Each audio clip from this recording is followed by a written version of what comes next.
Welcome. Welcome. Welcome to another outstanding City Club program. My name is Susan Kelly, president of the club. Today we focus on the wonderful successes of our public schools as we hear from principals of 3 schools in Portland District Number 1. There are many success stories in David Douglas, Park Rose, Reynolds, and Centennial, but today we are hearing from just 3 schools here in Portland, close in Portland. Our guest speakers are Judy Bryant, principal of Humboldt Elementary, Sarah Taylor, principal of the Environmental Middle School, and Patricia Thompson, principal of Madison High School. A few announcements. This is the 3rd week in a row that may be accidentally, but it may be in honor of 30 years since women were allowed into the City Club. For the 3rd week in a row, we have had all women at the table. We've had some of the finest. We had 2 doctors, a lawyer, head of the ACLU, and today 3 fine educators, which is a very, very top calling in life. Join us for the first of 4 political debates next week, October 4th, as we feature the candidates for Portland City Council. Position number 4, Serena Cruz and Randy Leonard. The debate is co-sponsored by the City Club and the League of Women Voters of Portland. We will also have a report vote on 2 ballot measure reports. So the program next week will begin at noon, and we need you to be here promptly because we've got a lot to cover. A greeting today on Educators Day. My brother is here from Valdez, Alaska, where he is an educator at Prince William Sound Community College, and that's Vince Kelly. Welcome, Vince. Our annual fundraising campaign is underway. Whether you are a club member or a friend who benefits from what this amazing organization offers our community, please fill out the pledge card in the bulletin or that you will find on your tables. Our goal this year is $100,000, and we really, really must achieve that goal. Anyone interested in obtaining an audio tape or videotape of today's program or others, they are available through our office at $20 for the video and $10 for the audio. Please call Suzanne at the office. Our board host, seated at the head table, is Carol Witherall, a member of the Board of Governors and Professor of Education at Lewis and Clark College. She will have the privilege of asking the first question of our speakers. Following Carol's question, we will open the program to questions from City Club members in the audience. Please line up behind the microphone on the floor even before Carol is finished so that we have time to ask as many questions as possible. Please identify yourself as a member of the City Club and ask your questions in 30 seconds or less. Broadcast of City Club programs this quarter is made possible in part by corporate underwriting from Kaiser Permanente, Wells Fargo Bank, and Zimmer Gunsel Frasca. Thank you, our supporters. I have another piece to point out. The catalog for Portland Public Schools District Number 1 is also available for you back at the table. Lots to say here. We spend a lot of time these days talking about the challenges and shortfalls of our schools, whether in budget matters or in student state testing results. Members of our Education and Human Development Committee felt that it is important to hear from schools with success stories to tell. So they proposed a panel of 3 principals from schools in different areas of our city. Principals who are leading schools with spirit, schools with results. This forum is but one marker in a series of programs that will be sponsored by the Education and Human Development Committee and the New Leaders Council's Education Cell over the next 24 months. The topic, public K-12 education, a cornerstone for Oregon's future. More information on their plans and program formats can be found in flyers at your tables, and we're hoping you'd be interested in signing up to participate for the next 24 months, and there is a sign-up card there too. This one is white. Of the 3 principals, our 3 principals will share with us a brief portrait of how they are leading their schools to excellence. You will hear how they work with their teachers to set a vision for their school, implement service learning and close connections with the families and communities, and use data side by side with their own experience to design, integrate student-focused models of learning and curriculum. Our panelists will speak in the order in which a student would reflect a student's educational journey from elementary to middle to high. The three principals begin with Judy Bryant, who is an artist first. She received her BFA in painting from the University of Oregon in 1975. From there, she received her MS in elementary ed at Portland State University and is in the doctoral studies program there at PSU. She has been the principal of Humboldt School just off Alberta Street since 1997. For the last 20 years, Judy has been a teacher, assistant principal, and an arts commissioner with Portland, as well as the National Endowment for the Arts. Next will be Sarah Taylor of the Environmental Middle School. Her roots are in rural Pennsylvania on a dairy farm. She majored in philosophy and religion with a graduate degree from Trenton State University and moved to Portland in the early 70s, where she taught ESL and early childhood education. She and her husband Dan have raised 3 sons and 17 foster Asian youth. She helped to design and implement a plan for a citywide school that incorporated community-based service learning into an integrated mixed-age curriculum. Pat Thompson is our high school principal, a product of St. Mary's High School, both as a graduate in 1971 and as a recent principal for 8 years. Since 1999, Pat has been the principal at Madison High School. Her masters in teaching and educational administration are from Lewis and Clark. She is a vibrant and enthusiastic mix of private and public education with much to share. So let us work our way up from the first grade and begin with Judy.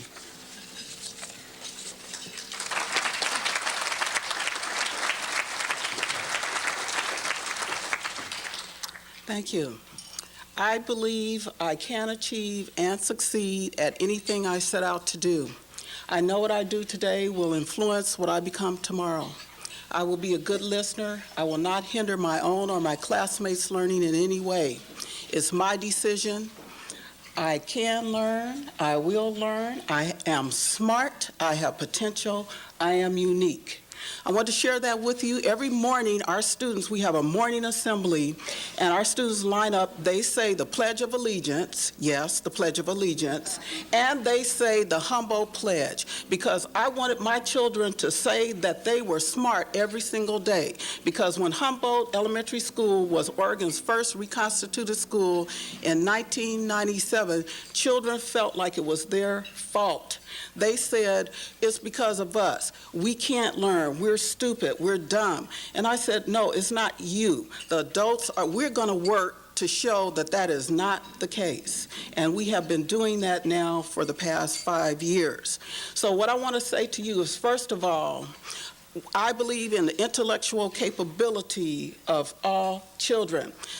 Intelligence is not given to one race, neither is it given to a particular ethnicity, and that we must focus on intelligence, that it is not barred by your socioeconomic status.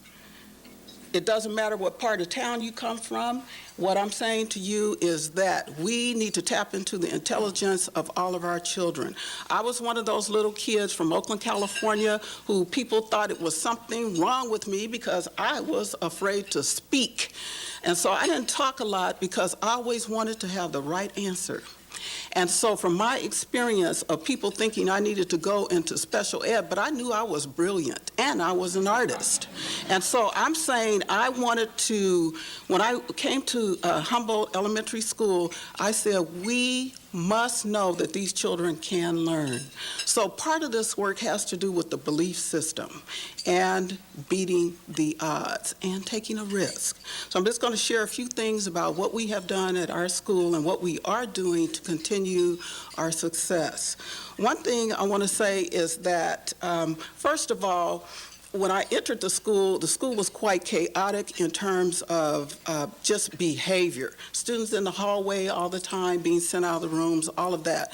I said, no, we have to stop this first pattern, because first of all, if you come into a school and it looks like the wild, wild west, you can't teach in that environment. So first of all, we had to get that under control. Some of the things that we did to do that was I locked all the back gates. And so I said, every child is going to come through the front door, be greeted by adults, learn their names. And so we had to have safety had to be the number one thing. And providing a good school culture and climate. Now, you may not think that's important, but it's critical. Any school you walk into, it's going to have a school spirit. I'm not talking about religion. I'm talking about there's going to be a feeling in that building that you can tell from things on the wall. You can tell for how children are treating one another, are the adults speaking to one another. There's a culture and a climate to every school. So we had to address that issue. When I used to go out on the playground, students would be left there early in the morning. So I would see, needles, drug needles, wine bottles, all this. I said, no, we're closing the gates. They're going to walk around and be greeted. So then from there, we started to build in our saying the Pledge of Allegiance, order, routine, building tradition. These things matter in a school environment. And so those things have, if you come to Humboldt School, which I'm hoping some of you will come one day, that you will see order, you'll see discipline, you'll see a clean building. Because I demand a clean building. Because children must see order, they will have to see cleanliness, and they must know that there's a routine and expectations for high learning.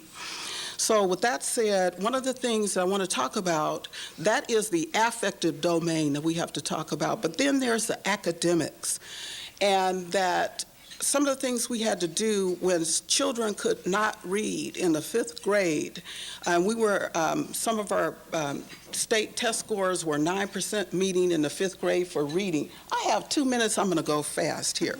So I said, okay, we did Success for All, which is a regimented program where teachers really learned how to teach reading.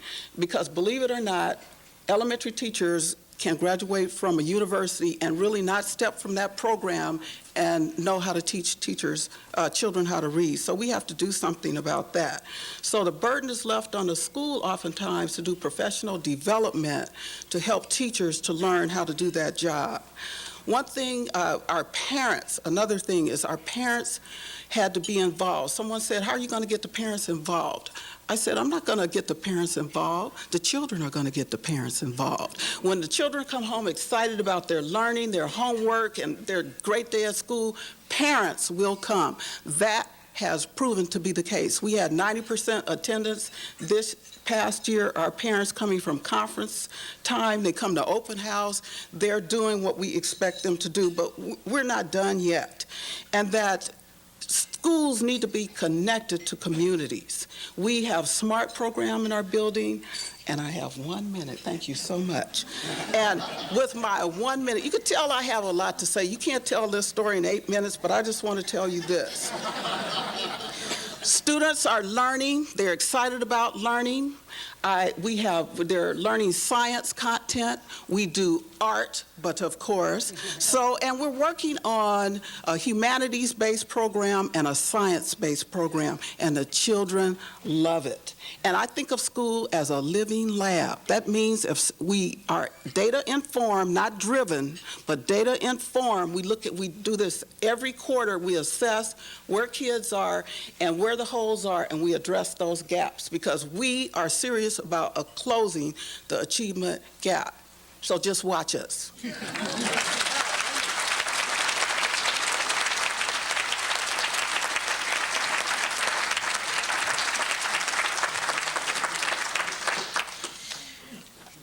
Okay, I'm Sarah, and I'm from the middle school, and I guess what I wanted to start by saying is that when I think about success, I think about every day has to be successful for all of us, not just for our children, and that sometimes we talk about how we're just preparing for the future, but I could tell from last year that too many sad things were happening to our kids. There were too many tragedies, nationwide, worldwide, and in our neighborhoods for children to totally believe that what they were doing had to do with tomorrow. And so I think that schools have to create successful days. And when you think of them as like a piece of artwork, and so the whole school is a piece of artwork, and each day and each hour of the day has to be created so that kids feel and teachers feel and parents feel like they're entering into a great moment. And it's not good enough to say, I want you to have this test score so that you'll grow up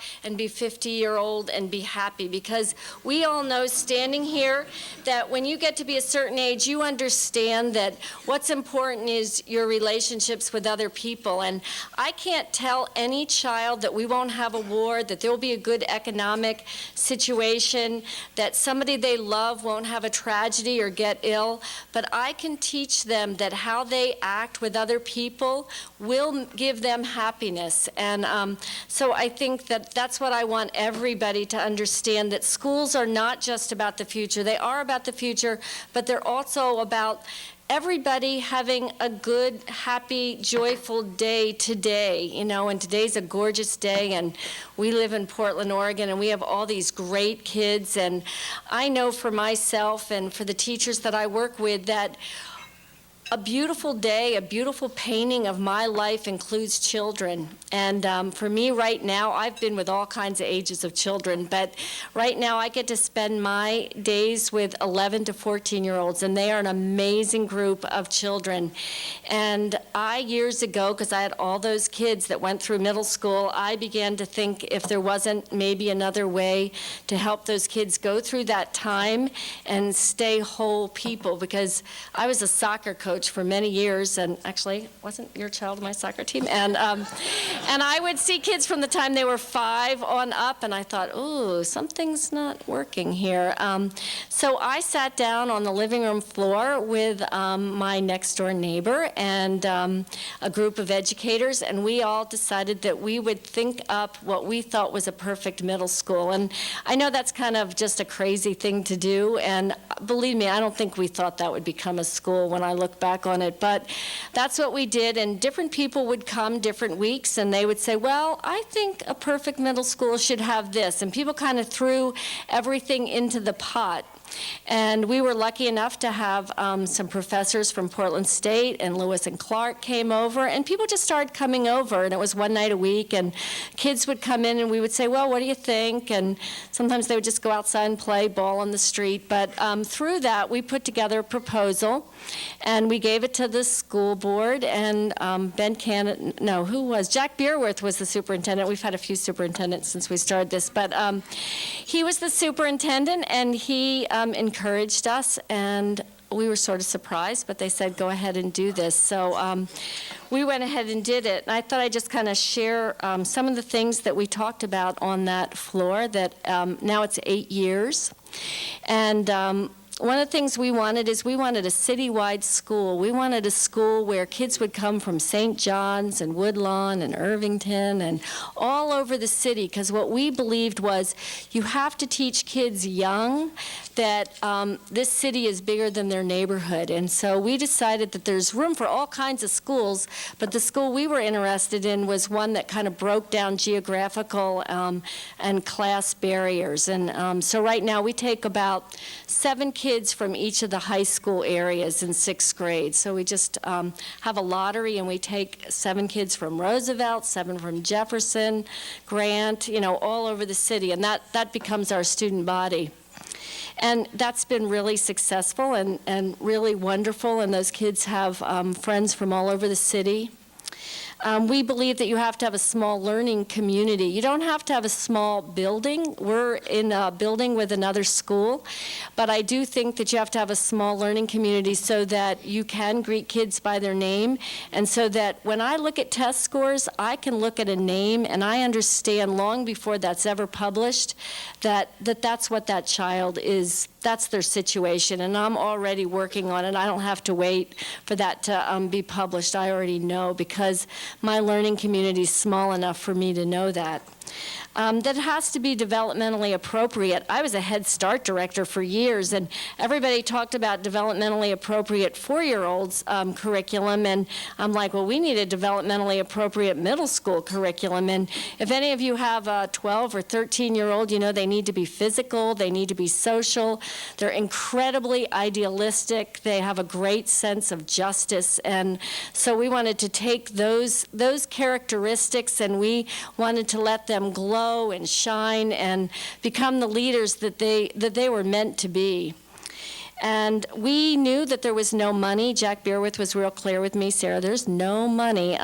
So we decided, well, if there's no money, there are parks, and there's rivers, and there's creeks, and there's green spaces. And so if there's not much in the building, well, we'll go outside of the building. So our kids go to parks, and they go to rivers, and once a week, that's where they study.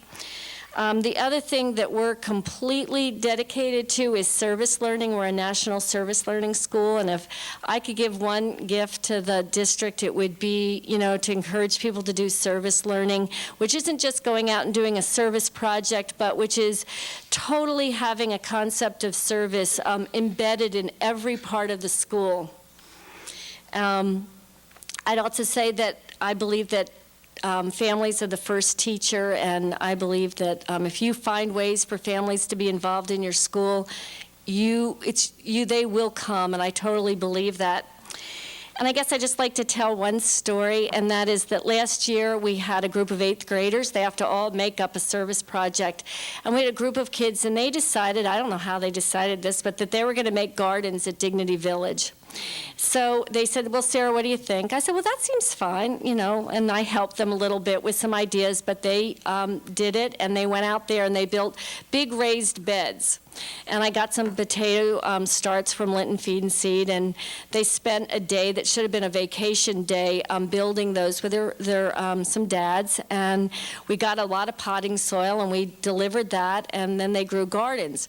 So then they said, well, we would like to do a poetry workshop with them in the summer. So I said, okay, I'll find some local poets, and so I went out there on a beautiful summer night, and we had a poetry workshop. Actually, my husband led the workshop, but then all over Dignity Village were gardens. They took every container that you could ever imagine with our leftover dirt, and they filled shoes and pots, everything, and there were vegetables growing everywhere, not just our beds.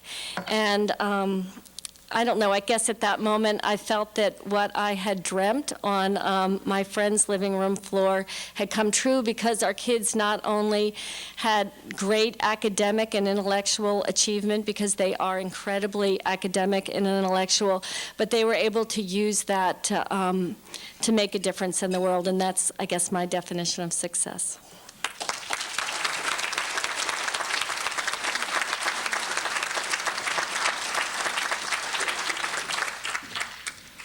Good afternoon. I'm Pat Thompson, and I'm very honored to represent not only Madison High School today, but also all of the 13,400 high school students around the city, as well as over 600 dedicated faculty and staff, and 35 administrators from 10 comprehensive high schools and 2 alternative high schools throughout Portland Public Schools. I'm going to tell 2 stories today. A story first and foremost about Madison High School, and secondly about the reinvention efforts of all of our high schools here within the city of Portland that I think and hope that you'll be interested in hearing more about. Madison High School, located in Northeast Portland, represents today one of the most diverse high schools in the city and perhaps in the state. We're currently serving a student population of over 1,200 students, including 17% of our students who are receiving English language learning services, another 15% receiving special education services that span 5 levels of educational support, with 55% of our families qualifying for free and reduced lunch. 46% of our families represent a variety of cultural backgrounds, speaking over 20 languages in addition to English, spoken within our hallways and classrooms. With an overall dropout rate of less than 5% and an attendance rate of 94%, we are a school that reflects a community of families and students who are committed to education and whose young adults are ready to learn. But take a closer look and you may ask yourself a different set of questions about how we are analyzing our performance and looking at accountability to our families, to our students, and to our community. We are a school of many cultures who are attempting to find one voice in support of better quality education for people at Madison. And as you glance at our statewide assessment scores, you will find that many of our students are nearly meeting statewide benchmarks in core content areas. But nearly meeting for us at Madison is not satisfactory. So over the past 18 months, we've begun the painstaking work of self-examination to determine a more comprehensive job of addressing our academic and social needs. In education circles today, you'll hear words that describe reinvention, restructuring, redesign. While these terms are used interchangeably, they point to a new way of thinking and learning where teachers and students talk openly about strategies for success. And that is the work that we've begun to embark on at Madison. At Madison, you're going to witness today students conducting field research as a part of student watershed research projects, designing naturescape habitats on campus that will make a difference in our environment, hosting budget forums with local city and county representatives where students conduct the research and make the presentations about real issues concerning our city and our greater community around Portland. What makes these experiences so unique, perhaps, is the fact that virtually all students at Madison are being given the opportunity to experience connections to the greater world. Not just the honors students or those who might be considered in a program that we once called college prep. At Madison, so many of our students are experiencing new opportunities to explore their world in very different ways for the very first time. These examples of experiential learning are visible in all of our high schools in Portland and are equally valuable measures of accountability as we assess elements of our achievement.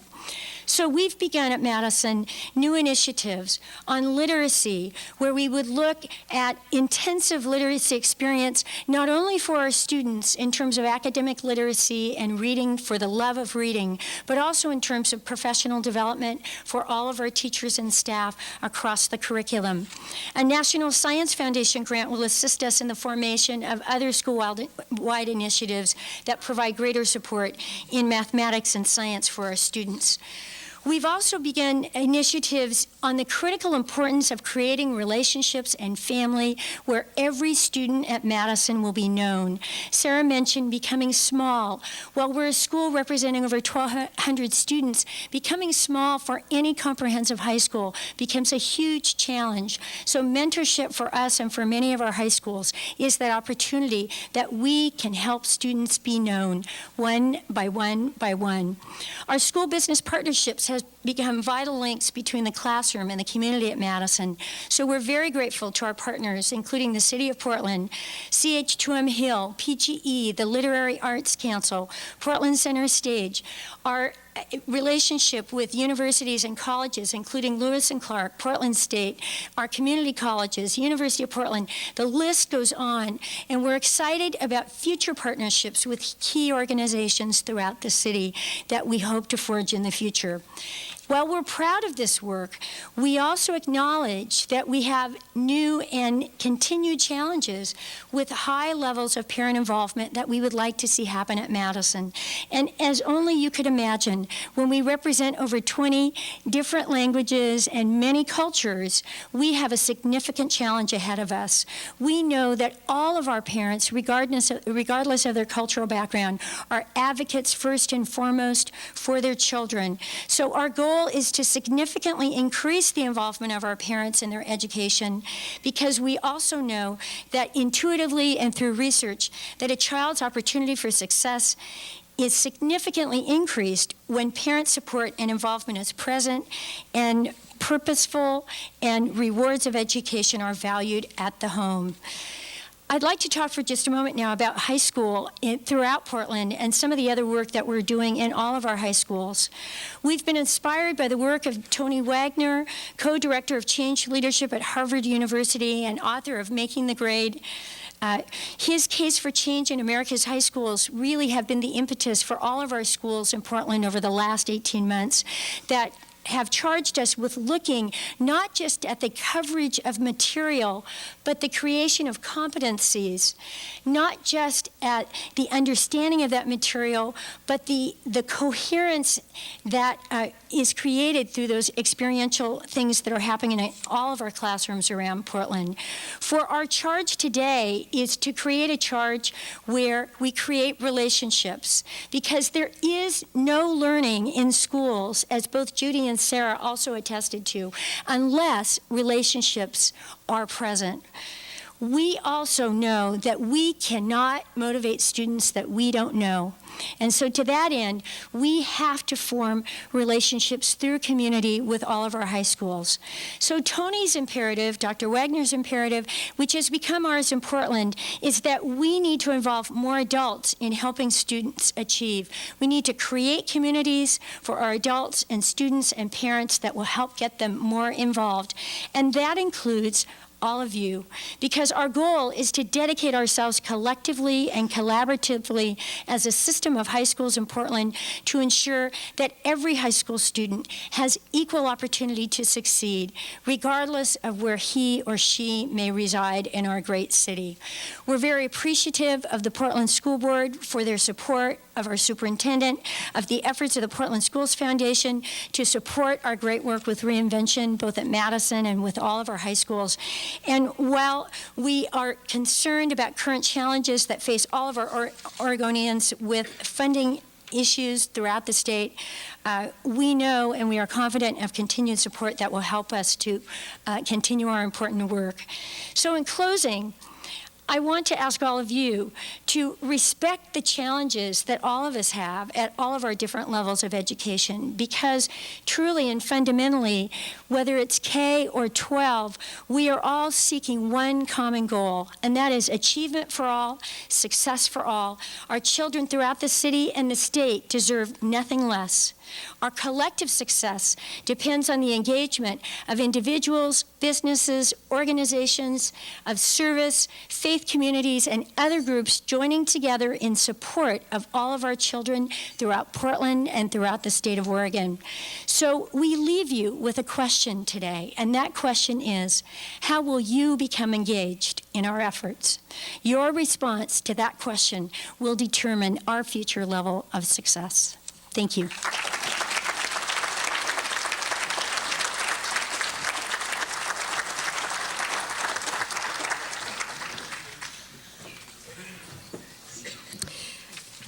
Thank you very much, Judy Bryant, Sarah Taylor, and Patricia Thompson, for coming to speak at our City Club Forum today on Schools with Spirit, Schools with Results. Thank you. What is one example of how you have changed your course or your approach based on what you and your teachers learned from your experience with children at your school? Maybe start with our elementary. Okay. One thing that my staff, we start with questions, and one of the questions was, if children are reading now, we have Success for All, if they're reading at a higher level, why their comprehension is still low, and when they take a test, it doesn't seem to transfer. So we did research along with the help of the Northwest Regional Labs, and we decided we needed to put more content reading into the curriculum. Children were reading too much fiction. And so we decided to change our literacy block, which is 90 minutes, and instead of just reading about Willy Wonka and the chocolate factory, although that's not a bad thing to read, we decided we actually have science textbooks. We read about science, content knowledge. Our first, for example, we're now studying about the universe. Everybody wants to know where we came from. People want to know what's out there. And so we're doing that, and we do it pre-K 5. So The other critical thing is we have 90 minutes of that, and teachers are teaching strategies, but we have the content knowledge. But the other thing we do is a half hour every day, Monday through Thursday. We write about what we've learned, because the connection between reading and writing, what would we be reading if we didn't have writing? So it cements children's knowledge. So we have a half hour of writing about what they've learned, and on Friday, we call it Friday Focus, which they develop a composition based on one of those papers. So they write for 90 minutes, do editing, etc. That's why our scores jumped from 33% meeting and writing to 70% meeting and writing in 1 year. So we're just going to keep going with that.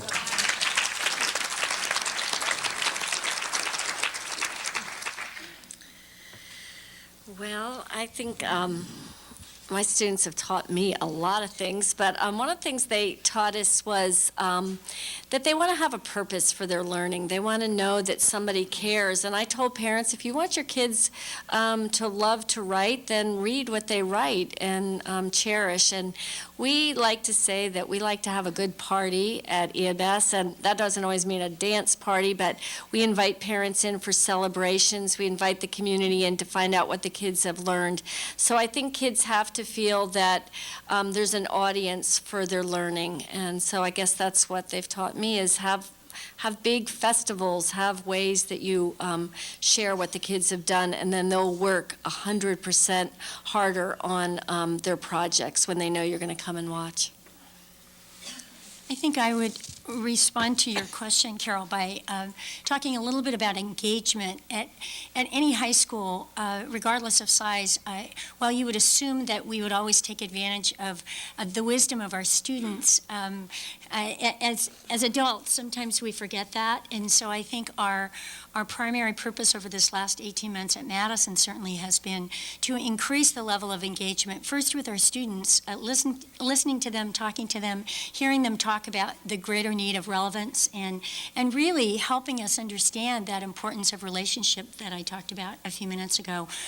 We're beginning to embark on that now with our parents as well. And I would say the third step is constant conversation with faculty and staff. That's continuing now to focus on elements of improved student achievement. My name is Press, Dr. Edward Press, City Club member. As an aside, as long as Ms. Kelly mentioned that you got an all-female panel here, I happen to be a member that resigned when they refused to allow women and then rejoined. So I'm trying to get points with my wife.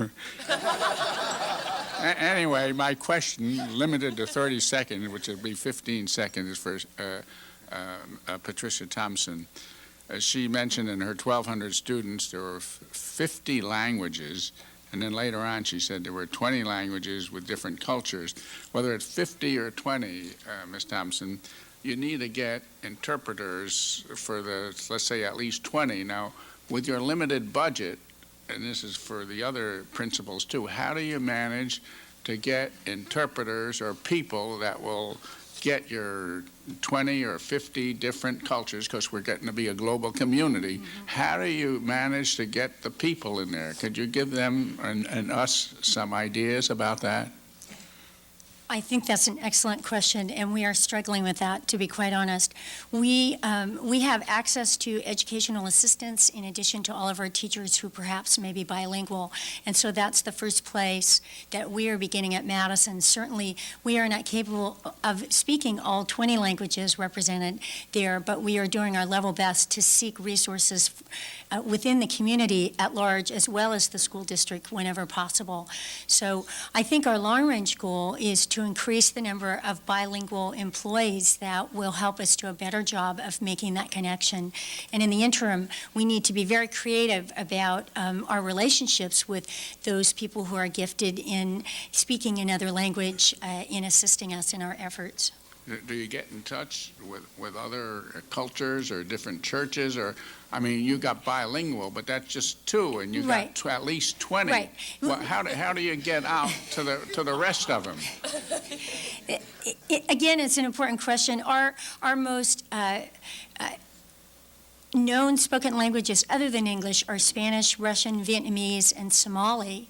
And so we're taking special emphasis in those particular language and seeking resource. But whenever our needs are defined, we will seek whatever resources we can find to bring other people in to assist us with translation and interpretation. Thank you. I'm Don Wagner, and I also resigned briefly. So I don't know whether everybody else can state that. You can't, I know. At any rate, I was a product of about 5 grade schools and 1 high school, Washington High School, which I think really became Madison at one a long, long time ago after I left. But at any rate, the world that you speak of is certainly different than the world I lived in some 50 years ago, and it's really good to get your points of view. My question is of Sarah Taylor. If you said you have no funding, how do you eat? I mean, in other words, you are, I hope, part of the school district, and there is some funding for you. I'd also like to know what your student body population is. We have 226 students this year in 6th, 7th, and 8th. I think what he meant when he said no funding was no startup funding. So we get FTE for teachers, like we get a teaching staff and we get a building. So we get that basic support. So. I'm Deb Andrews, member of City Club, and I want to address this to Judy Bryant. Your presentation was really thrilling for me. It really was. Thank you. Your focus on safety and structure, focus on strengths of children, focus on achievement, and focus on real learning. That's a recipe for success. And if it's consistent, your children will be successful, as you know. My question is, you voiced some concerns about teacher preparation. Is there a vehicle for you to address those concerns with the teacher colleges? Yes, thank you, Debbie. First of all, I'd like to thank, I see some members from the Education Department at Portland State. Last year, they had an education retreat, and they invited me there to speak. And so they didn't know I was going to say this, but I told them they were committing a crime for cranking out teachers for elementary teaching that can't teach children how to read. So it's left up to the schools. Then we have to spend more money in staff development to actually implement a program to teach them how to teach. And I suggested, hey, get classroom teachers. They know how to do it, and they can come in, cut some of that theory back, and let these teachers teach other teachers. Let's utilize the people who are doing it. And you can't do this. We know the single most important factor to a child's achievement, besides parents and their support and their input, is what is happening in that classroom for 6 hours every day. So expectations have to be raised, but we have to figure out where the holes are, and this is something we have to do all the time. It's continuous staff development. And I'm trying to get to the point where we're thinking team, and my staff is wonderful, so that I want the pre-K teacher to know that the things that she's doing with literacy development is affecting, even though they don't have to take a test in pre-K, what she's doing now is going to affect what happens when the children, the 5th graders, leave Humboldt. So working as a team is critical. Your honesty and bluntness is refreshing. The next time there's an opening for superintendent, will you put your name in there? Wow. I'm Michael Ponder. I'm a member of the City Club and a member of the Education Human Development Committee. I didn't resign. I didn't live in Portland in those days. I'd like to think I would have, and I know my wife would have made me. In light of known budget cuts, and this is for all of you, what have you already had to do to preserve essential resources that directly impact instruction and achievement? What have you already been faced with that you have had to cut? And if you will, secondly, what specifically, where are you looking to for help outside of government and the schools? And what would look like help? I mean, what would really be help, not just concern? So what have you already had to cut, and where are you looking for help, and what would help look like? Thank you. Well, at this point at Madison, we haven't actually had to cut any single one program, but we're getting very close to that. I would say we're getting by with limited resources. And that could come in a variety of forms, whether it's textbooks or whether it's diminished opportunity for professional development that Judy was talking about. We have to set priorities in terms of those things that are most important to us. At a current allocation of $67 per student, you have to spend that wisely. And so you mentioned additional resources. I think one, obviously, are grants, and I mentioned briefly the New Vision grants that will certainly assist us with elements of professional development, but we are actively seeking other grants to assist us with the literacy efforts. I also think partnerships are critical to that effort, but I think the relationship with partners needs to be strategic. In other words, in those discussions I've had with business partners that we have the pleasure to work with at Madison, we want the work for both ourselves and the partner to be beneficial to support our school improvement planning and what we're attempting to do to raise elements of student achievement. So those would be some responses I would have right now. Thanks. I think for me, we have 30% free and reduced lunch, but you don't get help with reading unless you're like 50%. So we take kids from all over the city, and it's a lottery, so they can come to me and they don't know how to read, and they're in 6th grade, but there's nothing built into Portland Public Schools that helps a school that's at 30% give extra help for any reading. So I have to raise $8,000 a year to get a VISTA volunteer, but a VISTA volunteer isn't trained at all to help with reading. So I have every year a handful of kids who can't read. They just come to me not able to read, and I need help with that. And then the other thing is that I have a program called Wildlife Tours. I'll just put a pitch out for that, where we take one class and we match them with a 3rd grade somewhere else in the city, and we take them to a park and we do environmental education with them. And I'm looking for 8 business partners to help sponsor those 8 wildlife tours. So that's something very concrete that I know. I have no money for bus transportation, so I'm asking ESL students, I'm asking low-income students to get over to my school every day, and I am embarrassed that I have no financial help. It costs about $144 a year for me to give a child a bus pass so they could get to my school every day, and I feel embarrassed that I have to ask them to carpool. They drop their kids off at 6:30 in the morning, and they're on my playground. So I feel bad about those things. I'd like to say that here is where, I'll tell you a story where poverty is a blessing.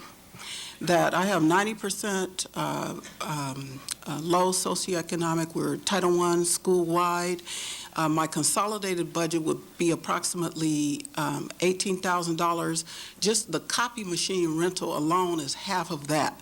So I get additional dollars from the federal government, and I've really tried to use those funds strategically to give children options. And one of the things is that we have reading tutors. I wrote a grant last year from a foundation, and then they're helping. I have one person trained to help kids that might have a form of dyslexia. Only though she's dealing with 5 students every day for an hour, that's what it kind of takes, because one thing doesn't fit for all students. So I'm blessed that we have money, additional dollars to do that. I'm saying we need help from the community. And there are people who can give and contribute to schools. It's just like Sarah was saying. I just want you to know, here's another way. We have a community garden, that Humboldt community garden, that is barren. And we've had different people come and go, say they were going to help with it, it would fall through. And Sarah just said, what about if I get some of my kids involved to help your kids and to come over and to do a partnership? And so if Sarah hadn't been sitting here together today, maybe that conversation wouldn't have happened. So one thing, we need the community to have conversations to know how you really can help. I'm Phyllis Edmondson. I'm Dean of the Graduate School at Portland State University, and I'm very grateful that Judy comes and gives us candid advice. I never miss the opportunity for us to hear advice from our colleagues in the field. And the piece of advice that I would like to ask you for is if you were going to give advice to people who want to provide leadership to schools, either aspiring principals or teachers in schools who want to be leaders, or members of the community who want to work with principals in leading the kind of developmental work you're doing to create schools of spirit and success, what would you suggest in terms of advice to the leaders from wherever they come? Thank you.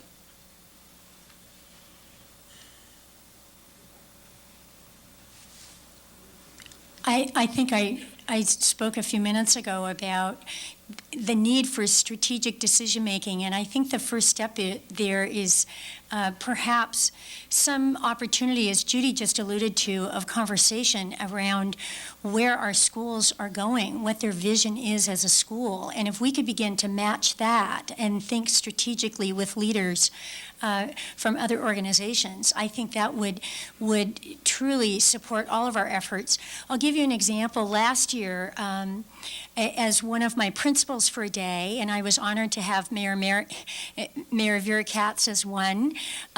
Both Mayor Katz and also Nancy Stuber from Oregon Museum of Science and Industry talked with me and gave me some advice on elements of my strategic plan and gave me some feedback.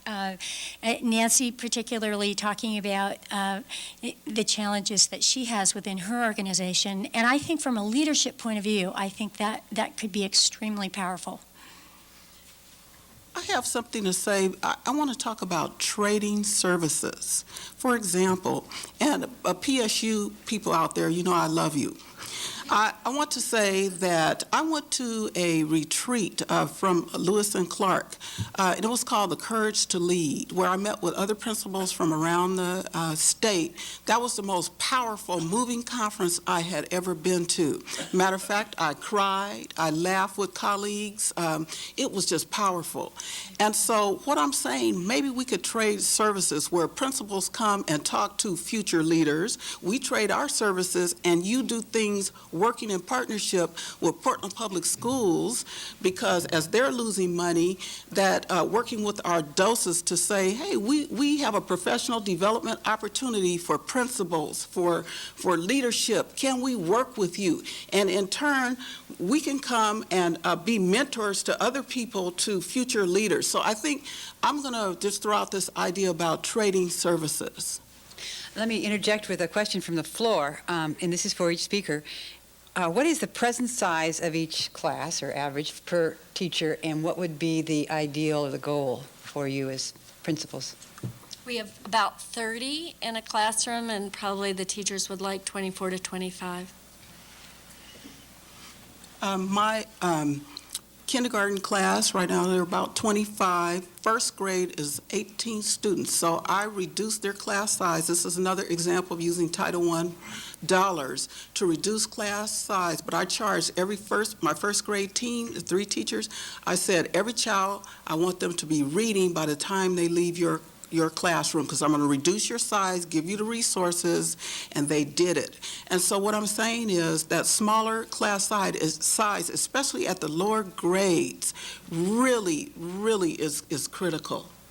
Right. At the high school level at Madison, while we operate on a ratio of 30-to-1, because of the secondary structure of schools, that means the range of class size could be anywhere between 20 and 50 in some cases. And at the moment, because we are currently understaffed, we do have classes in the high 40s, low 50s, which is not conducive to learning in the classroom. So we have instituted a strategy that Judy has talked about, where we make conscious efforts within our departments to serve the needs of our younger age students at the 9th and 10th grade level. And looking down the line, we're hoping to rethink our structure in some fashion with the creation of academies or something of that sort, where we can integrate instruction in core content area.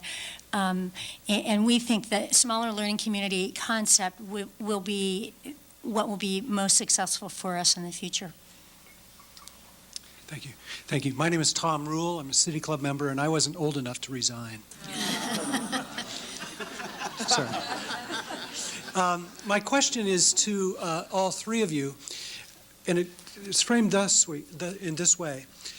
Much of the national media attention focuses on high school reform, restructuring, and elementary age literacy and reading issues. And often lost in the conversation are the middle level learners, 5th grade, 6th grade, 7th grade, 8th grade, 9th grade. What would each of you do to help the Portland Public Schools and the Portland community think about what is best for those learners? There are 18 middle schools, I believe, in this district, and in my view, the ones paid least attention to.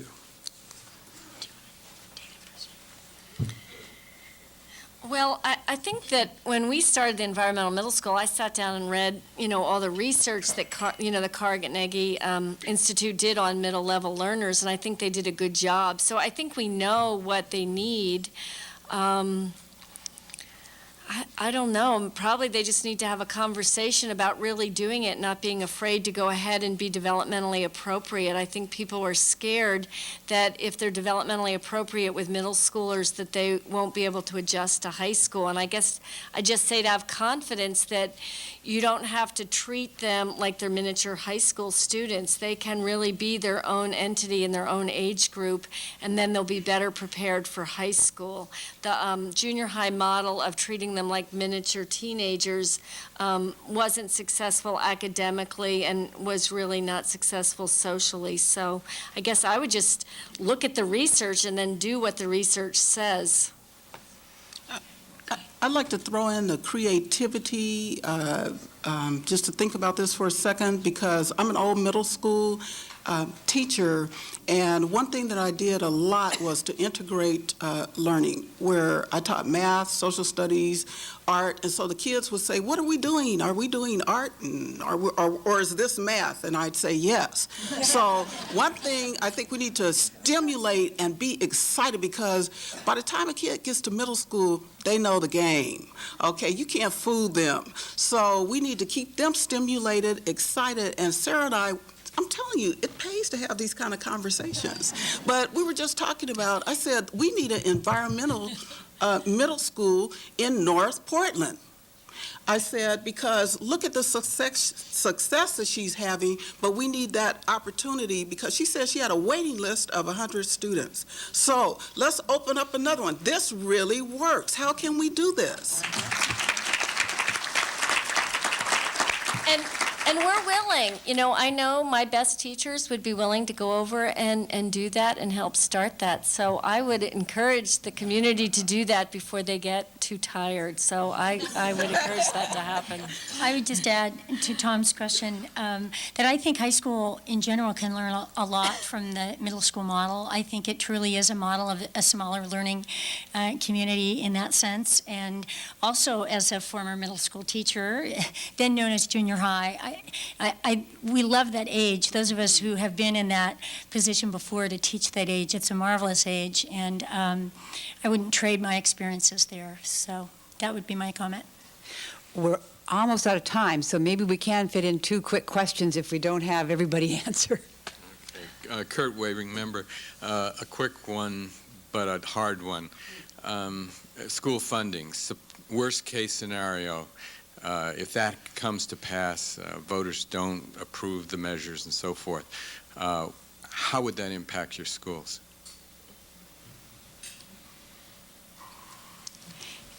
At our level, I don't know yet. I would suspect that, and I would hope and know that the board will continue to take the position of having whatever cuts that have to be made not touch classrooms, protect the integrity of what's happening in classrooms, as we've all talked about today.